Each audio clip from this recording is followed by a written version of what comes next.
శ్రీమాత్రే నమః. అందరికీ కూడా అమ్మవారి ఆశీస్సులు ఎప్పుడు ఉండాలని మనస్ఫూర్తిగా ఆ తల్లిని వేడుకుంటూ, కార్తీక మాసం, పైగా సంకటహర చతుర్థి, అలాగే మంగళవారం ఎంతో విశేషమైనటువంటి రోజు. తప్పకుండా వినవలసినటువంటి, అలాగే సంకటహర చతుర్థి యొక్క కథ గురించి తెలుసుకుని స్వామివారి అనుగ్రహాన్ని పొందుదాం. పూర్వం మధ్య దేశంలో సూరసేనుడు అనే ఒక మహారాజు ఉండేవాడు. అతని రాజధాని సహస్రాకిపురం. సద్గుణవంతుడు, పరాక్రమవంతుడు అయినటువంటి ఆ మహారాజు ప్రజలందరినీ కూడా ధర్మబద్ధంగా పరిపాలిస్తూ ఉండేవాడు.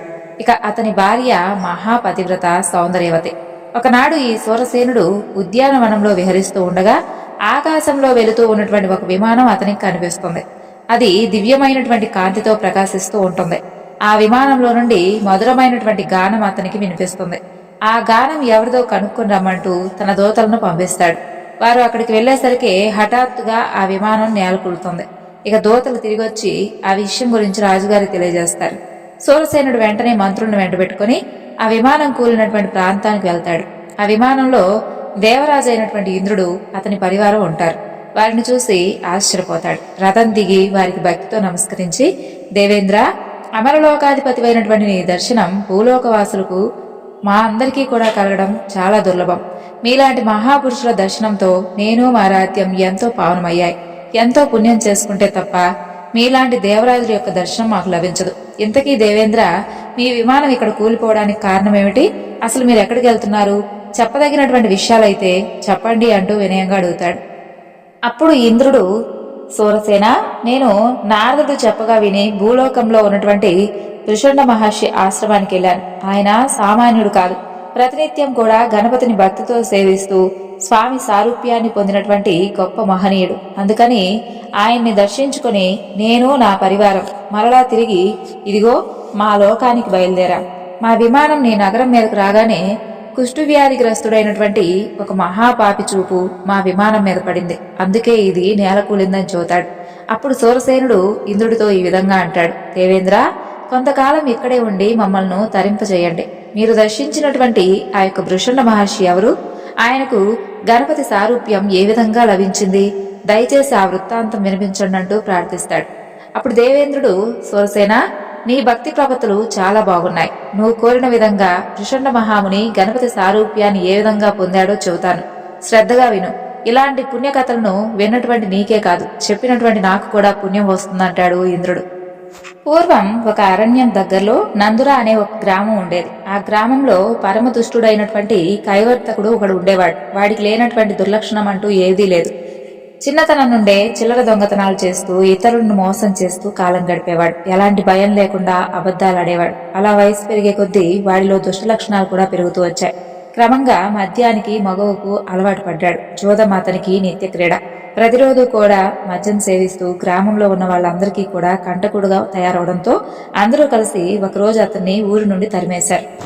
చేసేదేం లేక భార్యతో సహా ఒక అరణ్యానికి వెళ్ళాడు. అక్కడే ఒక చోట శ్రీనివాసం ఏర్పరచుకొని ఆ దారిలో వచ్చేటటువంటి పాఠశాలను భయపెడుతూ దోచుకోవడం ప్రారంభిస్తాడు. వారి దగ్గర దోచిన విలువైన ఆభరణాలను తెచ్చి భార్య మెడలో వేసి ఆమెను సంతృప్తి పరిచేవాడు.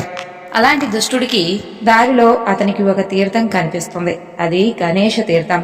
శరీర శ్రమ తీరడం కోసమై ఆ తీర్థంలోకి దిగి చక్కగా స్నానం చేస్తాడు. ఆ పక్కనే ఒక ఆశ్రమం ఉంటుంది. కైవర్తకుడు నెమ్మదిగా లోపలికి ప్రవేశిస్తాడు. అక్కడ ముద్గల మహర్షి మహానిష్టగా గణేష మంత్రాన్ని జపిస్తూ కూర్చొని ఉంటాడు. కైవర్తకుడికి ఆయన తపస్సంపన్నుడని అసలు ఏమాత్రం తెలియదు. మామూలు మనిషేమోనని చెప్పనుకుని చేతితో కత్తి తీసి, ఓ స్వామి, నేను కైవర్తకుడు అనేటటువంటి కిరాతుణ్ణి. లేచి నీ దగ్గర ఉన్నటువంటి ధనాన్ని నాకు అప్పగించు, లేదా నిన్ను ఈ కత్తితో నరికి చంపేస్తాను అంటూ బెదిరిస్తాడు. అతను ఆ మాటను పూర్తి చేసేంతలోనే ఆశ్చర్యంగా అతని చేతిలో ఉన్నటువంటి కత్తి జారి పడిపోతుంది. ఒక్కసారిగా ఆ కిరాతకుల్లో మంచి మార్పు వస్తుంది. ముద్గలుడిని భక్తిగా చూస్తాడు. ముద్గలుడు కళ్ళు తెరిచి, కైవర్త, నీ చేతిలో ఉన్నటువంటి ఆయుధం ఎలా జారిపడిందో తెలుసా? నిజంగా నన్ను వధిస్తావా అంటూ నవ్వుతూ అడుగుతాడు. ముద్గలుడి మాటలతో జ్ఞానోదయమైనటువంటి కైవర్తకుడు వెంటనే ఆయన పాదాల మీద పడి, మహాత్మా, ఇక్కడ గణేష తీర్థంలో స్నానం చేసి మహా తపోనిధులైనటువంటి మీలాంటి సత్పురుషులను దర్శించడం వలన నాలో పశ్చాత్తాపం మొదలైంది. ఇన్నాళ్ళు నేనెన్ని పాపాలు చేశానో, ఎంతమందిని హింసించానో అవన్నీ కూడా నా కళ్ళ ముందుకొచ్చాయి. నా జీవితం మీద నాకే విరక్తి కలుగుతుంది. మహర్షి, నాకు ఈ పాడు జీవితం వద్దు. నేటి నుండి నా చేతిలో నుండి జారిపోయినటువంటి ఈ ఆయుధాలను ఇక జీవితంలో ఎప్పటికీ కూడా ముట్టుకోను. ఎవరిని కలలో కూడా హింసించను. నేను పూర్తిగా మారిపోయాను. నా తప్పును తెలుసుకున్నాను. స్వామి, నా మీద కాస్త దయ చూపించండి. ఈ సంసార సాగరం నుండి తరింపచేయండి. మీలాంటి సత్పురుషులు ఎలాంటి పాపాత్ములనైనా కరుణిస్తారు కదా, మరి మాలాంటి దుర్మార్గులను సంస్కరిస్తారంటూ పశ్చాత్తాపంతో విలపిస్తాడు. అప్పుడు అతని మాటలకు ముద్గల మహర్షికి జాలి కలుగుతుంది. శరణాగతుడైనటువంటి అతనికి మంచి దారి చూపించాలనుకుంటాడు. వెంటనే అతనితో ఇలా అంటాడు. పోయి కిరాత, నీ పాపాలు పోవాలంటే దానాలు చేయాలి. అయితే శాస్త్రం ప్రకారం చూస్తే నువ్వు సంపాదించింది ఇతరుల ధనం కాబట్టి దాంతో నీవు దానాలు చేయడం వలన ఎలాంటి ప్రయోజనం లేదు. నీ దోషాలు తొలగిపోవడానికి మరో మార్గం ఉంది. అదే గణేష మంత్రం. మహామహిమాన్వితుడైనటువంటి గణేశుని యొక్క దివ్య మంత్రాన్ని నీవు కనుక శ్రద్ధగా జపిస్తే ఇప్పటి వరకు నువ్వు చేసినటువంటి పాపాలన్నీ నశిస్తాయని చెప్పి అతనికి గణేశాయ నమః అనే మంత్రాన్ని ఉపదేశిస్తాడు. ఆ తరువాత తన చేతిలో ఉన్నటువంటి ఒక దండాన్ని అక్కడే పాతి, ఓ కైవర్తక, నేను ఉపదేశించినటువంటి గణేశ మంత్రాన్ని ఒకే ఆసనంలో కూర్చొని గాలిని ఆహారంగా తీసుకుంటూ దీక్షగా జపించు నేను వచ్చేంత వరకు. ప్రతిరోజు జపం పూర్తయ్యాక ఆ జపజలాన్ని ఈ దండం మొదట్లో పోస్తూ ఉండు. ఈ ఎండుకర చిగురించేంత వరకు అలా చెయ్యని చెప్పి వెళ్లిపోతాడు ముద్గలుడు. మహర్షి చెప్పిన విధంగా ఆ కైవర్తకుడు అన్ని దుర్గుణాలను విడిచి తదేకమైనటువంటి దీక్షతో గణేశ మంత్రాన్ని జపించడం ప్రారంభిస్తాడు. ఇంద్రియ నిగ్రహంతో ఇతర విషయాలేమీ కూడా తలుచుకోకుండా ఏకాగ్ర చిత్తంతో గణేశుని యొక్క రూపాన్నే మదిలో నిలుపుకొని తన తపస్సును కొనసాగిస్తాడు. ఆ విధంగా 1000 సంవత్సరాల పాటు గడిచిపోతాయి. అప్పటికి ముద్గలుడు పాతినటువంటి ఎండుదండం చిగురించడం ప్రారంభిస్తుంది. కైవర్తకుడికి మంత్రోపదేశం చేసి వెళ్లిపోయినటువంటి ఆ ముద్గలుడు ఒకనాడు ఆ ప్రాంతానికి వస్తాడు. అక్కడ అతనికి ఒక పెద్ద పుట్ట కనిపిస్తుంది. అది చిరకాలం ఏకాసనంలో కూర్చొని తపస్సు చేసినటువంటి కైవర్తుడి మీద ఏర్పడినటువంటి పుట్ట. దాని ముందు ఒక దండం చక్కగా చిగురించి కనిపిస్తుంది. అప్పుడు ముద్గలుడికి గుర్తుకొస్తుంది తాను పాతిందేనని చెప్పి. వెంటనే అక్కడ ఉన్నటువంటి పుట్టను తొలగిస్తాడు. లోపల కేవలం ఎముకల గూడులా మిగిలినటువంటి కైవర్తకుడు మాత్రమే కనిపిస్తాడు. కఠోరమైనటువంటి దీక్షతో గణపతి మంత్రాన్ని జపిస్తూ ఉంటాడు. ఇక ముద్గలుడికి ఎంతో సంతోషం కలుగుతుంది. తన మాటను అనుసరించి తీవ్రమైనటువంటి తపస్సు చేస్తున్నటువంటి ఆ కైవర్తకుడి మీద మంత్రజలాన్ని చల్లుతాడు. ఆ నీటి ప్రభావంతో కైవర్తకుడు వెంటనే దివ్య దేహాన్ని ధరించగా ముద్గలుడు మెల్లగా అతన్ని తట్టి లేపుతాడు. ఒక్కసారిగా కైవర్తకుడు కళ్ళు తెరిచేసరికి అతని కళ్ళల్లో నుండి తపోజ్వాలలు బయటకు వస్తాయి. మహాతపస్సంపన్నుడైనటువంటి ముద్గలుడు వాటిని తనలో నీలం చేసుకుంటాడు. కైవర్తకుడికి ఎదురుగా చిరునవ్వుతో నిలుచున్నటువంటి ఆ ముద్గల మహర్షి కనిపిస్తాడు. తనకు మంత్రోపదేశం చేసినటువంటి గురువు కనిపించేసరికి ఆనందం పట్టలేక ఆయన పాదాల మీద పడిపోతాడు. ఇక ముద్గలుడు అతన్ని పైకి లేపి పుత్రవాత్సల్యంతో ఆలింగనం చేసుకుంటాడు. తీవ్రమైనటువంటి తపస్సు చేసి తన పాపాలన్నింటినీ కూడా భస్మం చేసుకున్నటువంటి ఆ కైవర్తకుణ్ణి తన పుత్రుడుగా స్వీకరిస్తాడు. అతనికి చేయాల్సినటువంటి సంస్కారాలన్నీ చేసి వృషండు అని పేరు పెడతాడు. ఆ విధంగా పరమ కిరాతకుడిగా జన్మించినటువంటి కైవర్తకుడు ముద్గల మహర్షి యొక్క అనుగ్రహంతో వృషండ మహర్షిగా మారాడు. అప్పుడు ముద్గలుడు అతనికి గణపతి ఏకాక్షర మంత్రాన్ని ఉపదేశించి ఇంకా ఎన్నో వరాలను ప్రసాదించి గొప్ప మునీశ్వరుడు కమ్మంటూ ఆశీర్వదిస్తాడు. నాయనా వృషండ, నీవు ఇంద్రాది దేవతల చేత కూడా పూజింపబడతావు. నిన్ను దర్శించిన వారికి సకల శుభాలు కలుగుతాయి. గజానుడిలాగా నీవు కూడా భక్తుల పాపాలను నాశనం చేయగలిగినటువంటి సమర్థుడు అవుతావు. వృషండుడనేటటువంటి పేరుతో చిరకాలం జీవిస్తావు. నీకు 100 కల్పాల ఆయుర్దాయాన్ని ఇస్తున్నాను అని పలుకుతాడు. అదే సమయానికి ఇంద్రాది దేవతలందరూ కూడా అక్కడికొచ్చి వృషండ మహర్షికి నమస్కరిస్తారు. మహానుభావా, నీ దర్శనంతో మా జీవితాలు పావనమయ్యాయి. మా జన్మ, తపస్సు, విద్య, యశస్సు, ఐశ్వర్యం అన్నీ ధన్యమయ్యాయి. మా అందరి కళ్లకు నీవు సాక్షాత్తు గణపతిలా కనిపిస్తున్నావు అంటూ ప్రశంసించి అందరూ కూడా తిరిగి ఎవరి స్థానాలకు వాళ్ళు వెళ్లిపోతారు. కాబట్టి వృషండు తాను తపస్సు చేసినటువంటి ప్రాంతంలోనే ఒక ఆశ్రమాన్ని ఏర్పరచుకుని అక్కడ ఒక అందమైనటువంటి గణపతి ప్రతిమను స్థాపించుకుంటాడు. ఇక ప్రతినిత్యము కూడా స్వామివారి ఏకాక్షర మంత్రాన్ని జపం చేసుకుంటూ షోడశోపచారాలతో ఆయన్ని పూజిస్తూ కాలం గడుపుతుంటాడు. అతని తపశ్శక్తి వలన పరస్పర విరోధం కలిగినటువంటి ప్రాణులు కూడా ఎంతో అన్యోన్యంగా అక్కడ సంచరించేవి. ఆ విధంగా 100 సంవత్సరాల పాటు గడిచిపోయాయి. ఒకనాడు వృషండు యొక్క తపస్సుకు సంతోషించినటువంటి గణపతి అతనికి ప్రత్యక్షమై, నాయనా వృషండ, ఇప్పటికే నా మంత్రాన్ని జపించి నా సారూప్యాన్ని పొందావు. సాక్షాత్తు నాలాగే ఉన్నావు. నీకు మోక్షప్రాప్తి కలుగుతుంది. ఎంతో దీక్షగా నీవు తపస్సు చేసినటువంటి ఈ దివ్యస్థలం నామల క్షేత్రం అనేటటువంటి పేరుతో ప్రసిద్ధి చెందుతుంది. ఇక్కడ తపస్సు చేసిన వారు సకల సిద్ధులను పొందుతారు. ఈ క్షేత్రంలో వెలిసినటువంటి నా రూపాన్ని దర్శించి పూజించిన వారు పునరావృతి రహితమైనటువంటి స్వర్గాన్ని చేరుకుంటారు. సంతానం లేని వారికి సంతాన భాగ్యం, దరిద్రులకు ఐశ్వర్యం కలుగుతుందంటూ వరాలను అనుగ్రహిస్తాడు గణపతి. ఈ విధంగా ఇంద్రుడు చెప్పినటువంటి వృషండ మహర్షి యొక్క వృత్తాంతాన్నంతా విన్నటువంటి సూరసేనుడు ఎంతో సంతోషించి, దేవేంద్ర, నా మాట మన్నించినందుకు చాలా కృతజ్ఞుణ్ణి. మీరు నా రాజ్యంలో ఉన్నటువంటి పౌరుడి కారణంగా విమానం కూలిపోయి ఇక్కడ నిలిచిపోయారు కదా, మీ విమానం మరలా తిరిగి పైకి ఎగరడానికి తగినటువంటి సహాయం చేయడం నా బాధ్యత. కాబట్టి నేనేం చేస్తే మీ కార్యం నెరవేరుతుందో తెలియజేయండి అంటూ ప్రార్థిస్తాడు. మహారాజా, మీ నగరంలో ఎంతో గొప్పదైనటువంటి సంకష్ట చతుర్థి వ్రతాన్ని ఆచరించిన వారు ఎవరైనా ఉన్నారా? ఉంటే అలాంటి మహానుభావులు 1 సంవత్సరం పాటు తాము అర్చించినటువంటి వ్రతఫలాన్ని నాకు దారపోయాలి. అప్పుడే మా విమానం పైకి ఎగరగలదు. అలా కాకుండా విమానం ఎగరడానికి మరొక మార్గం ఏమీ లేదని చెబుతాడు. ఆ మాటలు విన్నటువంటి సూరసేనుడు, దేవేంద్ర, తమరు చెప్పిన వాడిని తప్పకుండా పిలిపిస్తాను. ఇప్పుడు మీరు చెప్పినటువంటి సంకష్టహార చతుర్థి వ్రతాన్ని ఎలా ఆచరించాలి? దాని వలన ఎలాంటి పుణ్యం లభిస్తుంది? అసలు ఈ వ్రతంలో పూజింపబడేటటువంటి దేవుడెవరు? ఇంతకు ముందు ఎవరు ఈ వ్రతాన్ని ఆచరించారు? వారికి ఎలాంటి శుభ ఫలితాలు కలిగాయి? దయచేసి అవన్నీ కూడా వివరించండి. పుణ్యం కట్టుకోండి స్వామి అని వేడుకుంటాడు. ఇక దేవేంద్రుల వారు ఈ విధంగా చెప్పడం ప్రారంభిస్తాడు. సూరసేన, పూర్వం కృతవీర్యుడు అనేటటువంటి ఒక మహారాజు ఉండేవాడు. అతను అమితమైనటువంటి బలపరాక్రమవంతుడు, సకల సద్గుణవంతుడు, ఎన్నో యజ్ఞయాగాలు నిర్వహించి విరివిగా ఎన్నో దాన ధర్మాలు చేసినటువంటి గొప్పవాడు, సత్యవాది, ఇంద్రియాలను ఆధీనంలో ఉంచుకున్నటువంటి గొప్ప సత్పురుషుడు. ప్రతినిత్యము కూడా దేవతలను పూజిస్తూ అతిథులను సేవిస్తూ ఉండడం అతనికి ఎంతో ఇష్టమైనటువంటి పని. ఇక ఆ విధమైనటువంటి కృతవీర్యుడు ప్రతినిత్యము కూడా 12,000 మంది విప్రులతో సహపంక్తి భోజనం చేసేవాడు. అలాంటి ఆ మహారాజుకు సుగంధి అనే ఒక భార్య ఉంది. ఆమె మహాపతివ్రత, సుగుణవతి, అతిలోక సౌందర్యవతి. ఆమె కూడా భర్తలాగే సదాచారాల మీద ఆసక్తి కలిగినటువంటి పడతే. అయితే ఆ పుణ్య దంపతులకు ఎంతకాలం గడిచినా కూడా సంతానం కలగలేదు. పుత్ర సంతానం కోసం వారు చేయనటువంటి వ్రతం లేదు, చేయనటువంటి దానం లేదు. ఎన్ని యాగాలు చేసినా, ఎన్ని పుణ్యతీర్థాలు సేవించినా ఫలితం లేకపోయింది. అలా ఎంతో నిరాశ పొందినటువంటి కృతవీర్యుడు ఒకనాడు తమ మంత్రులకు రాజ్యభారాన్ని అప్పగించి అరణ్యాలకు వెళ్లిపోయాడు. అక్కడ ఒక సముచిత ప్రదేశంలో నారవస్త్రాలు ధరించి కఠోరమైనటువంటి దీక్షతో తపస్సు చేయడం ప్రారంభించాడు. ఇంద్రియ నిగ్రహంతో ఆహారాన్ని విడిచిపెట్టి కేవలం పైనుండి రాలినటువంటి ఆకుల్నే భుజిస్తూ తన తపస్సును కొనసాగిస్తున్నాడు. అలా ఎన్నో సంవత్సరాలు గడిచాయి. రాజు యొక్క శరీరం చిక్కి శల్యమైపోయింది. ఒకనాడు ఆకాశ మార్గంలో సంచరిస్తున్నటువంటి నారదుడు ఆ అరణ్య ప్రాంతం మీద నుండి వెళుతూ ఉండగా కింద కృతవీర్యుడు తపస్సు చేస్తూ కనిపించాడు. ఎవరో చూద్దామనుకుని కిందకు దిగినటువంటి ఆయనకు చిక్కి శల్యమైనటువంటి కృతవీర్యుడు కనిపించాడు. ఇక నారదుల వారికి ఆయన చూసి ఎంతో జాలి కలిగింది. వెంటనే అక్కడి నుండి పితృలోకానికి వెళ్లి కృతవీర్యుడి యొక్క తండ్రిని కలిశాడు. పుత్ర సంతానం కోసం అతని కొడుకు పడుతున్నటువంటి బాధలను చెప్పి వెళ్లిపోతాడు. అలా వెళుతూ ఉన్నటువంటి నారదుడికి దారిలో కుంభీపాక నరకం కనిపిస్తుంది. లోపల ఎవరున్నారా అని చూస్తాడు. అక్కడ వృషండ మహర్షి తల్లిదండ్రులు, అతని పూర్వాశ్రమంలో ఉన్నటువంటి భార్య, కుమార్తె కనిపిస్తారు.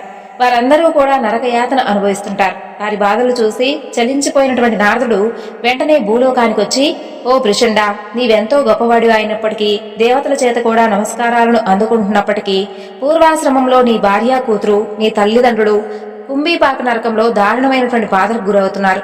అదేమీ పట్టనట్లుగా నీవు ఇలా తపస్సు చేసుకుంటూ ఉండడం ధర్మం కాదు. వారి బాధలు పోయి సద్గతులు కలగడానికి తగినటువంటి పరిహారం చేయనాయనా అని చెప్పి వెళ్ళిపోతాడు. ఇక నారదుడి మాటలు విన్నటువంటి వృషణుడికి ఎంతో ఆవేదన కలుగుతుంది. తన పూర్వాశ్రమ జీవితం గుర్తుకొస్తుంది. ఎలాగైనా తన వారి బాధలను రూపుమాపాలని నిశ్చయించుకుంటాడు. అలా ఒక్క క్షణం కళ్ళు మూసుకొని గణపతిని ధ్యానిస్తాడు.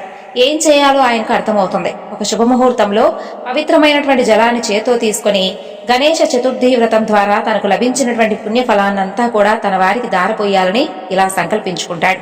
ఓ గణనాథ, మహాదేవ, నేనే కనుక నీ దివ్య చతుర్థి వ్రతాన్ని భక్తి శ్రద్ధతో చేసుకుంటే ఆ వ్రత ఫలితంగా నాకు లభించినటువంటి పుణ్యఫలాన్నంతా కూడా దారపోస్తున్నాను. దీని ద్వారా నా పితరులు, వారితో పాటు నా భార్య, కుమార్తె నరలోక బాధల నుండి విముక్తి పొందుగాక అని నీళ్లు విడిచిపెడతాడు.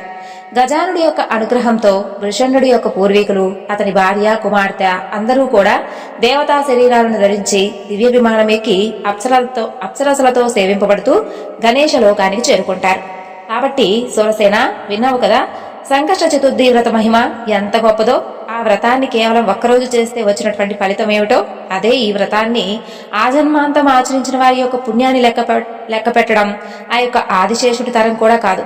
కాబట్టి ఈ వ్రతాన్ని చేసినవాడు అతని యొక్క ఫలాన్ని కనుక నాకు దారబోస్తే మా విమానం ఎగరడం అనేది అత్యంత స్వల్ప విషయం అని చెబుతాడు దేవేంద్రుడు. ఇక సోలసేనుడు, దేవేంద్ర, మరి కృతవీర్యుడి గురించి నారదుడు వెళ్లి పితృలోకంలో ఉన్నటువంటి అతని తండ్రికి చెప్పాడు అని చెప్పావు కదా, మరి ఆయన ఏం చేశాడు? నాకు వినాలని చెప్పి చాలా కుతూహలంగా ఉంది, దయచేసి చెప్పండి అని అడుగుతాడు. అప్పుడు ఇంద్రుడు, మహారాజా, నారదుడి ద్వారా తన కుమారుడు సంతానలేమితో బాధపడుతున్నాడని తెలుసుకున్నటువంటి కృతవీర్యుడి తండ్రి సరాసరి బ్రహ్మలోకానికి వెళ్లి చతుర్ముఖుడికి నమస్కరించి, ప్రభు, నా కుమారుడు సకల సద్గుణవంతుడు, దానశీలి, అలాగే ధర్మప్రభువు, ఎన్నో యజ్ఞాలను వ్రతాలను చేశాడు, ప్రజలందరినీ కూడా కన్నబిడ్డల్లా చూసుకునేటటువంటి కరుణామయుడు. మరి అలాంటి నా కుమారుడికి పుత్ర సంతానం కలగపోవడానికి కారణమేమిటి?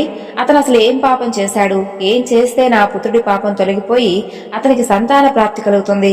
దయచేసి చెప్పండి, దానిని నా కుమారుడికి తెలియజేస్తానంటూ దీనంగా ప్రార్థిస్తాడు. అప్పుడు బ్రహ్మదేవుడు కృతవీర్యుడి తండ్రితో అతని కుమారుడి యొక్క పూర్వజన్మ వృత్తాంతాన్ని ఈ విధంగా చెప్పాడు. భక్త, పూర్వం నీ కుమారుడు రాజ్యం చేస్తున్నటువంటి నగరంలోనే సాముడు అనేటటువంటి ఒక పంచముడు ఉండేవాడు. వాడు కడు దుర్మార్గుడు. అతన్ని చూస్తేనే పుణ్యకర్మలన్నీ కూడా నశించిపోయేవి. ఒకనాడు ఆ చండాలుడు ధనకాంక్షతో దారి కాసి 12 మంది బ్రాహ్మణులను చంపి వారి దగ్గరున్నటువంటి సంపదంతా కూడా దోచుకున్నాడు. దోచినటువంటి సొత్తంతా తీసుకుని నెమ్మదిగా ఆ సాయంత్రానికి తన ఇంటికి చేరుకున్నాడు. ఆ రోజు చతుర్థి. చంద్రుడు ఉదయించే సమయానికి ఇంటికొచ్చినటువంటి సాముడు తన కుమారుణ్ణి గణేశ గణేశ అంటూ పేరు పెట్టి పిలిచాడు. కొడుకు బయటికి వచ్చి తండ్రి దోచినటువంటి సొత్తును పట్టుకుని లోపలికి తీసుకెళ్లాడు. ఇద్దరూ కలిసి కడుపు నిండా భోజనం చేశారు. కొన్నాళ్లకు సాముడు మరణించాడు.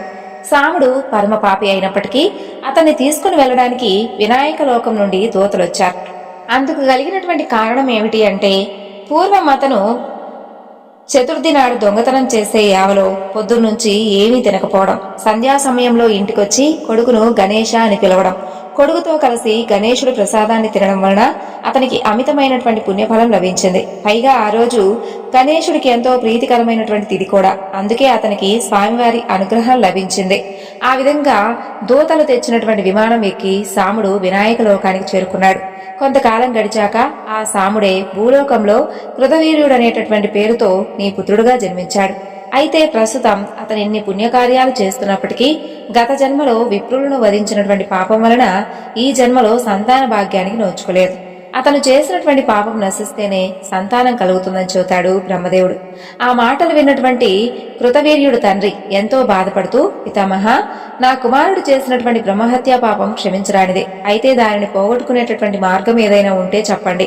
అది ఎంత కష్టమైనదైనా సరే తప్పకుండా ఆచరింపచేసేలా చేస్తానని ప్రాధేయపడతాడు. అప్పుడు బ్రహ్మదేవుడు, నీ కుమారుడు అత్యంత మహిమాన్వితమైనది, కోరిన కోరికలు తీర్చేది అయినటువంటి గణేశుని యొక్క సంకష్ట చతుర్థి వ్రతాన్ని గనక చేస్తే అతను చేసినటువంటి పాపాలు నశిస్తాయి. ఆ వ్రతాన్ని ఏ విధంగా చేయాలో కూడా నీకు చెబుతాను వినని చెప్పి ఆ యొక్క వ్రత నియమాలన్నీ కూడా తెలియజేసి చక్కగా ఆ వ్రతకథతో సహా వివరించి చెబుతాడు. ఆ విధంగా ప్రతి మాసంలో వచ్చేటటువంటి చతుర్థి తిథి నాడు ఇప్పుడు నేను చెప్పిన విధంగా స్వామివారికి చక్కగా నియమనిష్ఠులతో పూజించి ఎవరైతే ఉపవాసం ఉంటారో వారికి తప్పకుండా ఆ స్వామివారు అనుగ్రహాన్ని కురిపిస్తారు అని చెబుతాడు. అదంతా విన్నటువంటి కృతవీర్యుడు తండ్రి ఆనందంతో, పితామహ, గణపతి గురించి వింటుంటే, ఆయన మహిమల గురించి తెలుసుకుంటుంటే నాకెంతో సంతోషంగా ఉంది. ఎంత విన్నా తనివి తీరడం లేదు. ఈ చతుర్థి వ్రతాన్ని చక్కగా ఆచరించి చతుర్థి రోజు సాయంత్రం గజానుణ్ణి ఆరాధించిన తర్వాత ఆయనకు నివేదించినటువంటి ప్రసాదాన్ని తింటే ఎంతో పుణ్యం లభిస్తుందని చెప్పారు కదా. అలాగే స్వామివారికి దూర్వాంకురాలంటే ఎంతో ప్రీతికరమని చెప్పారు. అవంటే స్వామికి ఎందుకు అంత ఇష్టం? వాటి గొప్పతనం ఏమిటి? దయచేసి వివరించండి అని అడుగుతాడు.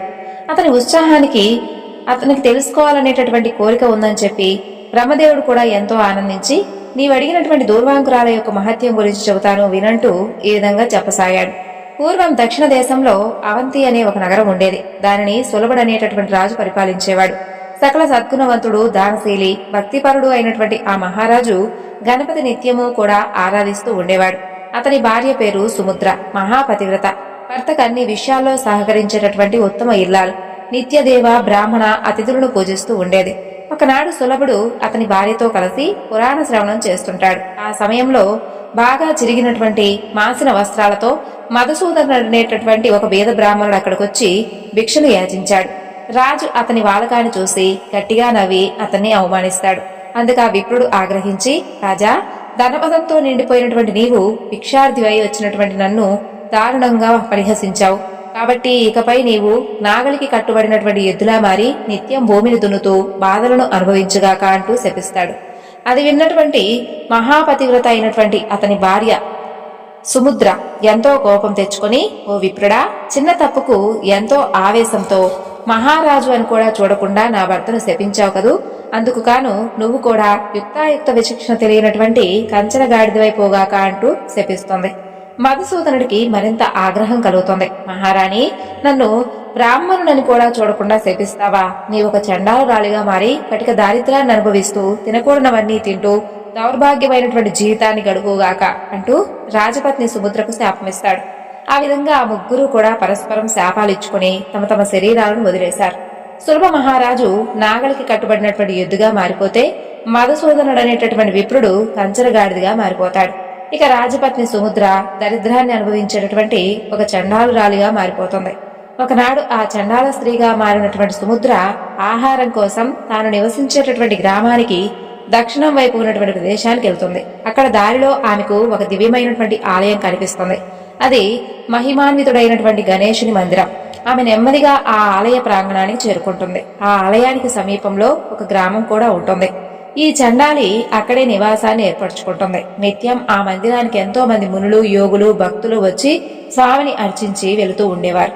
అలా కాలక్రమంలో ఒకనాడు శుక్ల చతుర్థి తిథి వచ్చింది. ఆ రోజు గ్రామంలో ఉన్నటువంటి ప్రజలందరూ కూడా ఇంట్లో చిన్న చిన్న గణపతి మందిరాలు నిర్మించుకొని పార్థివ గణపతి అందులో స్థాపించి స్వామిని భక్తి శ్రద్ధలతో పూజిస్తూ ఉంటారు. ఉన్నట్టుండి ఆ రోజు ప్రళయ భీకరంగా గాలితో కూడినటువంటి వర్షం ప్రారంభమైంది. ఆ వర్షం దాటికి తట్టుకోలేక గ్రామంలో ఉన్నటువంటి ఇళ్లకు వెళ్లి ఆశ్రయం కోరింది ఆ చండాలి. అయితే ఎవరూ కూడా ఆమె రూపం చూసి ఆశ్రయం ఇవ్వలేదు. ఏ ఇంటికి వెళ్లినా అందరూ కూడా ఆమెను తిరస్కరించారు. ఇక చండాలి చలిబాధ తట్టుకోలేక గణపతి ఆలయ ప్రాంగణానికి చేరుకుంది. అక్కడ వాన కురవనటువంటి ప్రదేశాన్ని చూసి ఆ పక్కనే ఉన్నటువంటి గడ్డితో చలిమంట వేసుకుంది. ఆమె అలా చలిమంట కాచుకుంటూ ఉండగా ఆ మంటల్లో నుండి కాలనటువంటి ఒక గడ్డి పరక వెళ్లి ఆలయంలో ఉన్నటువంటి గజానుడి పాదాల మీద పడింది. ఆశ్చర్యంగా అదే సమయానికి కంచరగాడిదిగా శపింపబడినటువంటి మధుసూదనుడు గాడిద రూపంలో వానకు చలికి తట్టుకోలేక అదే ఆలయ ప్రాంగణంలోకి వచ్చాడు. అదేవిధంగా ఎద్దుగా శపింపబడినటువంటి సులభుడు కూడా ఎద్దు రూపంలో అక్కడికే వచ్చాడు. ఇక గాడిద, ఎద్దు ఆ రెండూ కూడా చలిమంట కోసం ఆ చండాలి పోగు చేసినటువంటి గరిపు మోపు మీద పడి తినడం ప్రారంభించాయి. గడ్డి తినడంలో అవి ఒకదానితో ఒకటి పోటీ పడ్డాయి. ఇక ఆ క్రమంలో వాటి మూతులకు అతుక్కున్నటువంటి గరికలు కొన్ని ఎగిరి వెళ్లి గణపతి పాదాల మీద పడ్డాయి. చలి కాచుకుంటూ ఉన్నటువంటి చండాలికి కోపం వచ్చింది. తాను సేకరించినటువంటి గరికను తినేస్తున్నటువంటి ఆ ఎద్దును, గాడిదలను అక్కడ ఉన్నటువంటి కర్రతో చావుగొట్టింది. తర్వాత ఆకలికి తట్టుకోలేక అక్కడ భక్తులకు పంచడానికి సిద్ధంగా ఉంచినటువంటి ప్రసాదాన్ని తినేసింది. కాసేపు అయ్యాక వాన వెలిసింది. దాంతో లోపలికి వచ్చినటువంటి భక్తులు, పూజార్లు గుడిని అపవిత్రం చేసినటువంటి గాడిదను, ఎద్దును, ఆ చండాలిని చూశారు. వారికి కోపం వచ్చి ఆ ముగ్గురిని కూడా కర్రలతో బాదుతూ వెంబడించారు. వారి దెబ్బలకు తట్టుకోలేక గాడిద, ఎద్దు, చండాలి ఆ ముగ్గురు కూడా గుడి చుట్టూ పరిగెత్తడం ప్రారంభించారు. అయినా భక్తులు వాటిని వదల్లేదు. వారు కొట్టే దెబ్బలు తట్టుకోలేక ఆ ముగ్గురు కూడా భీకరంగా ఆక్రందనలు చేస్తూ గుడి బయటికి వచ్చి మరణించారు.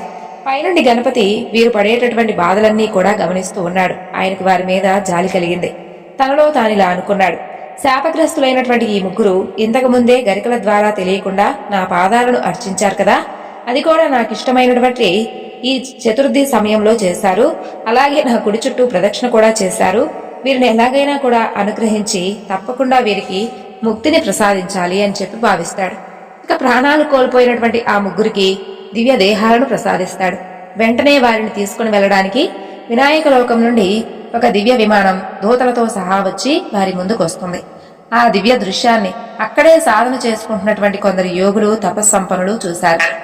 అప్పటి నుండి వారు స్వామివారి కోసం, స్వామివారి అనుగ్రహాన్ని పొందడం కోసం దూర్వాంకురాలతో స్వామివారికి చతుర్థి నాడు చక్కగా స్వామిని అర్చించి ఉపవాసం ఉండి స్వామి అనుగ్రహాన్ని పొందారు. కాబట్టి సంకష్టహర చతుర్థి నాడు తప్పకుండా స్వామివారికి దూర్వాంకురాలతో ఎవరైతే పూజిస్తారో వారు స్వామి అనుగ్రహ పాత్రలవుతారని చెప్పి బ్రహ్మదేవుడు సంకష్టహార చతుర్థి వ్రత కథను అలాగే వ్రత విధానం గురించి కృతవీర్యుడి యొక్క తండ్రికి తెలియజేస్తాడు. ఇక కృతవీర్యుడి యొక్క తండ్రి బ్రహ్మదేవుడికి ఎన్నో నమస్కారాలు తెలియజేసుకుని అక్కడి నుండి కృతవీర్యుడి వద్దకు వెళ్లి సంకష్టహార చతుర్థి వ్రత విధానం గురించి చక్కగా వివరించి చెబుతాడు. ఆ మాటలు విన్నటువంటి కృతవీర్యుడు తన తండ్రి ద్వారా తెలుసుకున్నటువంటి సంకష్ట చతుర్థి వ్రత విధానం గురించి చక్కగా ఆచరించి తాను సంతానాన్ని పొందడమే కాకుండా తన రాజ్యంలో ఉన్నటువంటి ప్రజలందరి చేత కూడా సంకష్టహార చతుర్థి వ్రతాన్ని నియమం తప్పకుండా ప్రతి నెలా కూడా ఆచరింప చేశాడు. కాబట్టి సూరసేన మహారాజా విన్నావు కదా, సంకష్టహార చతుర్థి మహిమ ఎంత గొప్పదో. ఈ వ్రత మహత్యం గురించి పూర్తిగా చెప్పడం సృష్టిలో ఎవరికీ సాధ్యం కాదు. సకల మానవాళికి మేలు కలిగించేటటువంటి ఈ వ్రతం కృతవీర్యుడి ద్వారా ఈ లోకానికి తీసుకురాబడింది. ఇదెంతో పవిత్రమైంది. ఈ వ్రతం గురించి స్మరిస్తే చాలు సకల పాపాలు నశించిపోతాయి. ఈ వ్రతాన్ని చేయడం వల్ల రావణుడు మహావీరుడయ్యాడు. పాండవులు దీన్ని ఆచరించే కోల్పోయినటువంటి వారి రాజ్యాన్ని కూడా తిరిగి పొందారు. ఇక నీవు మా విమానం పైకి ఎగిరేటటువంటి మార్గం గురించి చూడు అని చెప్పి చెబుతాడు ఇంద్రుడు. ఇంద్రుడి ద్వారా గణేష చతుర్థి వ్రత మహత్యాన్ని విన్నటువంటి సురసేనుడు ఎంతో సంతోషిస్తాడు. తన భటులను పిలిచి, మీరందరూ కూడా మన రాజ్యంలో నలుమూలలకు వెళ్ళండి. ఇంటింటికి వెళ్లి సంకష్ట చతుర్థి వ్రతాన్ని ఆచరించిన వారెవరైనా ఉంటే తక్షణమే ఇక్కడికి తీసుకుని రండి అంటూ ఆదేశిస్తాడు. వెంటనే ఆ రాజభటులు నగరంలోకి వెళతారు. ప్రతి ఇంటికి వెళ్లి ఆ ఇంట్లో ఎవరైనా చతుర్థి వ్రతాన్ని ఆచరించారా అని విచారిస్తారు. అలా తిరుగుతూ ఉన్నటువంటి వారి కళ్ళకి ఒక ఇంటి దగ్గర దివ్య విమానం ఆగి కనిపిస్తుంది. అది చూసి ఆశ్చర్యపోయి ఆ ఇంటి దగ్గరకు వెళ్తారు. ఆ ఇంట్లో ఒళ్లంతా కుష్ఠవ్యాధితో పీడింపబడుతూ గాయాల నుండి రసిక కారుతూ ఒక చండాల స్త్రీ వారికి కనిపిస్తుంది. అయితే ఆ స్త్రీని తీసుకెళ్లడానికే ఆ దివ్య విమానం వచ్చిందన్న విషయాన్ని తెలుసుకుని విమానం నుండి దిగినటువంటి గణేష దూతలను వారు చూసి ఆశ్చర్యపోతారు. ఇక ఆ రాజభటులకు ఆ వింతేమిటో అర్థం కాదు. ఓ గణపతి దూతలారా, ఈ స్త్రీని చూస్తేనే చాలా వికృతంగా జుగుప్సాకరంగా ఉంది, పైగా చండాలి కూడా. మరి ఇలాంటి పాపిని తీసుకుని వెళ్ళడానికి మీరెందుకు వచ్చారు? అసలుకి ఈమెకి దుస్థితి ఏ విధంగా కలిగింది? దయచేసి చెప్పండి అని అడుగుతారు. అప్పుడు ఆ గణపతి దూతలు వారితో, రాజభట్లారా, పూర్వం బంగాళం అనేటటువంటి దేశంలో సారంగధరుడు అనేటటువంటి క్షత్రియుడు ఉండేవాడు. అతనికి ఒక కుమార్తె ఉంది. ఆమె పేరు సుందరి. ఆమె ఎంతో సౌందర్యవతి. ఇక ఆమె మునుల మనసులను కూడా మోహింపజేసేంత అందమైంది. అయితే ఆమె ప్రారంధవశాన పెద్ద జానగా మారింది. జారత్వంతో యువకులను పతితులను చేస్తూ స్వేచ్ఛగా సంచరిస్తూ ఉండేది. ఇంటిని వదిలేసి ఒక వేశ్యలా నగరమంతా తిరుగుతూ కోరిన వాడితో రమిస్తూ కాలం గడిపేది. అలా ఆ విధంగా తిరుగుతున్నటువంటి ఆ సుందరి ఒకనాడు చిత్రుడు అనే ఒక యువకుని వివాహం చేసుకుంది. వివాహం అయినప్పటికీ కూడా ఆమె ప్రవర్తనలో ఏ మార్పు రాలేదు. అతన్ని కూడా మోసం చేసి అతని దగ్గర ఉన్నటువంటి ఆస్తినంతా కూడా తన విలాసాలు ఖర్చు చేసింది. ఒకనాటి రాత్రి భర్త నిద్రపోతున్నటువంటి సమయంలో సుందరి చక్కగా అలంకరించుకుని నెమ్మదిగా తన విటుడి దగ్గరకు బయలుదేరింది. అంతలో మెలకు వచ్చినటువంటి చిత్రుడు తన భార్య బయటికి వెళ్లడం గమనించి ఆమె చేయి పట్టుకుని ఆపాడు. ఓసి నీచురాలా, భర్తను నేనుండగా విటుడు కోసం వెళ్లి జాగ్రత్తం ప్రదర్శిస్తావా? నీకేమైనా బుద్ధుందా? నీవు అసలు సరైనటువంటి ఆడదానివేనా అని తీవ్రంగా మందలిస్తాడు. భర్త మాటలు సుందరిలో ఉన్నటువంటి ఆగ్రహాన్ని తట్టిలేపుతాయి. అప్పటికి తన ఆవేశాన్ని ఎలాగో ఆపుకుంటుంది. కొద్ది రోజులైన తర్వాత ఒకనాటి అర్ధరాత్రి చిత్రుడు నిద్రపోతున్నటువంటి సమయంలో ఒక పెద్ద కత్తితో అతన్ని పొడిచి తన విటుడితో పారిపోతుంది. మర్నాడు ఉదయం ఆ విషయాన్ని ఇరుగు పొరుగు వారు తెలుసుకుని చిత్రుడి యొక్క దీనస్థితికి జాలిపడి వారే అతనికి అంత్యక్రియలు చేయిస్తారు. దీనంతటికీ కారకులైనటువంటి ఆ సుందరి గురించి రాజుగారి ఫిర్యాదు చేస్తారు. రాజు వెంటనే ఆమెను పట్టి బంధించి తీసుకుని రమ్మండు భటులను పంపిస్తాడు. వారు దారి కాచి ఒకనాడు ఆ సుందరిని బంధించి రాజు ముందు నిలబెడతారు. మహారాజు ఆమె చేసినటువంటి పాపాలకు మరణశిక్ష విధిస్తాడు. భటులు వెంటనే దానిని అమలు పరుస్తారు. ఆ తరువాత సుందరి మరణించగానే యమదూతలు వచ్చి ఆమెను ఈడ్చుకుపోయి నరలోకంలో పడేస్తారు. ఆ నరకంలో ఎన్నో రకాల యాతనలు పడుతూ తాను చేసినటువంటి తప్పులను గుర్తు చేసుకుంటూ దుఃఖిస్తూ ఉంటుంది. అలా నరకంలో కల్పాంతం వరకు శిక్షలను అనుభవించినటువంటి ఆమె తిరిగి ఒక చండాల స్త్రీగా కుష్ఠవ్యాధితో మీ రాజ్యంలో జన్మించింది. ఒకనాడు ఈ చండాలి బాగా మద్యం తాగి మతి తప్పి భిక్షాటన కోసం ఇల్లిల్లు తిరుగుతూ చంద్రోదయ సమయానికి సంకష్ట చతుర్థి వ్రతం చేస్తున్నటువంటి ఒకటి ఇంటి దగ్గరకు వెళ్ళింది. అక్కడ వారు పెట్టినటువంటి గణేశుని ప్రసాదాన్ని భుజించింది. ఆ సమయంలో గణేశుని మనసారా స్మరించింది. ఆనాడు ఈమె చేసినటువంటి పుణ్యం కారణంగా గణేశ లోకానికి వెళ్లే అర్హత సంపాదించుకుంది. అందుకే ఈమెను సశరీరంగా తీసుకుని వెళ్లడానికి వచ్చామని చెబుతారు గణేశ దూతలు. ఆ కథంతా విన్నటువంటి ఆ రాజభటులు తమ రాజు తమను ఎందుకు పంపింది, ఇంద్రుడి విమానం ఎలా కూలిపోయింది, అది తిరిగి మరలా పైకి ఎగరాలంటే ఏం చెయ్యాలి, ఆ విషయాన్నంతా కూడా గణపతి దూతలకు చెప్పి, గణేష దూతలారా, మా ప్రభు ఇంద్రుల వారికి మాటిచ్చాడు. ఇంద్రుడు కూడా దేవలోక ప్రభువే కదా, మీరు దయతలచి ఈ చండాలని మాతో కనుక పంపిస్తే ఈమె చేత చతుర్థి వ్రత దర్శనం ద్వారా ఆమెకు లభించినటువంటి పుణ్యాన్ని ధారపోయించి ఇంద్రుడి విమానాన్ని తిరిగి వెళ్లిపోయే విధంగా చేస్తాం. దయచేసి మా మాట మన్నించండి అని కోరుకుంటారు. అప్పుడు గణపతి దూతలు, రాజభట్లారా, ఈమెను మీతో పంపడం కుదరదు, అందుకు మా ప్రభు అనుమతి లేదు, ఇక మీరు వెళ్ళవచ్చు అంటూ ఆ చండాల స్త్రీని నెమ్మదిగా తమ విమానాన్ని ఎక్కించారు. విమానం ఎక్కి ఎక్కడంతోనే ఆమెకు దివ్యమైనటువంటి శరీరం ప్రాప్తిస్తుంది. మంగళ నాదాలు వినిపిస్తూ ఉండగా గణేష దూతలు ఆమెతో సహా గణపతి లోకానికి బయలుదేరతారు. ఆ విషయాన్ని పరుగున వెళ్లి సూరసేనుడికి చెబుతారు భటులు. అంతలో గణపతి లోకానికి వెళ్తున్నటువంటి ఆ విమానం నలువైపులా దివ్యకాంతులను వెదజల్లుతూ చక్కగా అక్కడ ఆగి ఉన్నటువంటి నింగిలో ప్రయాణిస్తూ వారికి కనిపిస్తుందన్నమాట. ఆ విమానంలో నుండి దివ్య రూపాన్ని ధరించినటువంటి చండాలి ఒక్కసారిగా కిందకు చూస్తుంది. ఆమె దివ్య దృష్టి ఇంద్రుడి విమానం మీద పడుతుంది. అంతే, ఆమె పుణ్య ప్రభావంతో ఇంద్రుడి విమానం కూడా పైకి లేస్తుంది. ఈ దృశ్యాన్ని చూసి అందరూ కూడా ఆశ్చర్యపోతారు. ఇక సూరసేనుడు ఇంద్రుడికి వీడుకోలు చెప్పి ఈ వింతను తలుచుకుంటూ అంతఃపురానికి వెళ్లిపోగా దివ్య శరీరాన్ని ధరించినటువంటి ఆ చండాలి గణపతి లోకానికి చేరుకుంటుంది. ఇంద్రుడి ద్వారా సంకష్ట చతుర్థి గొప్పతనాన్ని విన్నటువంటి సూరసేనుడికి తాను కూడా ఆ దివ్య వ్రతాన్ని చేసి గణేశుడి అనుగ్రహం పొందాలనేటటువంటి సంకల్పం కలుగుతుంది. తన మందిరానికి చేరుకుని వెంటనే తన కులగురు అయినటువంటి వశిష్ఠుల వారికి కబురు పెడతాడు. ఆయన రాగానే అర్ఘ్యపాద్యాదులతో సత్కరించి, మహానుభావ గురుదేవ, నేను ఇటీవలే ఇంద్రుడి ద్వారా సంకష్ట చతుర్థి వ్రతం గొప్పతనాన్ని తెలుసుకున్నాను. దయచేసి తమరు మంచి ముహూర్తం నిర్ణయించండి, నాకు కూడా ఆ వ్రతాన్ని చెయ్యాలనుంది అంటాడు అని కోరుకుంటాడు. వశిష్ఠుడు ప్రశాంతంగా, మహారాజా, వచ్చేటటువంటి బహుళపక్షంలో వచ్చేటటువంటి చతుర్థి ఎంతో విశేషమైంది. ఎందుకంటే ఆ రోజు మంగళవారం కూడా కలిసి వచ్చింది. కాబట్టి నువ్వు ఆ వ్రతాన్ని చేసుకో, చక్కగా నీ సంకల్పాలన్నీ నెరవేరుతాయని చెప్పి ఆశీర్వదించి వెళ్ళిపోతాడు. ఇక సూరసేనుడు వశిష్ఠుడు చెప్పినట్లుగా చక్కగా సంకష్ట చతుర్థి వ్రతాన్ని ఆచరించి అత్యంత వైభవంగా ఆ వ్రతాన్ని ఆచరిస్తాడు. ఆ తరువాత సూరసేనుడు కూడా గణేష లోకానికి చేరుకున్నాడు. విన్నారు కదండి, స్వామివారి అనుగ్రహం మనపై కూడా ఎప్పుడు ఉండాలని మనస్ఫూర్తిగా కోరుకుంటూ సర్వం శ్రీ లలితార్పణమస్తు.